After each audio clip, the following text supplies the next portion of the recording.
For a system that really promotes family values and nuclear family, they sure do spend a lot of time separating the family. And in our episode of Drop the Stones, we talk about this, where we're talking about shame and guilt and just dealing with it. Just understanding that shame and guilt, and especially guilt. Guilt's a natural thing.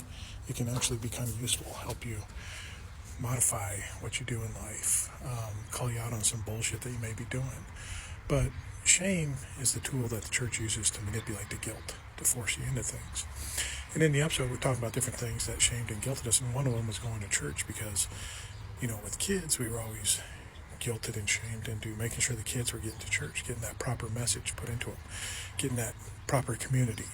Don't hang out with all the other kids that are unbelievers. Bring them in here, have them go to Sunday school, have them come to youth group, have them come to mission trips, all this stuff.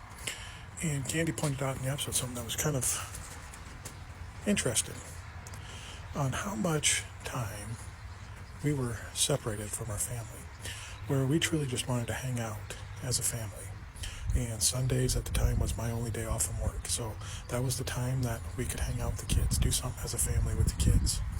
But unfortunately, due to our religious convictions and being shamed into going, we had to go to church. And what would happen right away? We'd drop our kids off at their Sunday school classes and their youth groups, and then we would go sit in there. And then we might come together, and then we'd have other small groups during the week. On Sundays, we'd have families that we meet with in a small group.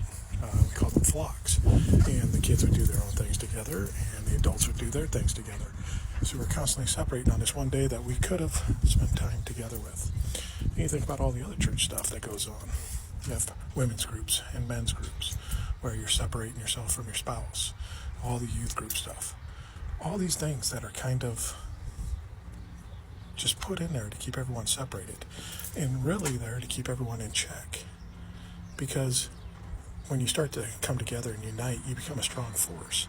A couple that comes together and finds some sort of unified message is a tough thing to deal with. A family is even bigger, and a bigger group than that's even worse. So we can't have that unifying against us and getting these wrong ideas. We got to keep an eye on them. And what best way to do that than separating them and instructing them differently and watching how they're doing things. So for an organization that really values the nuclear family, they do a whole lot of separating the nuclear family for control.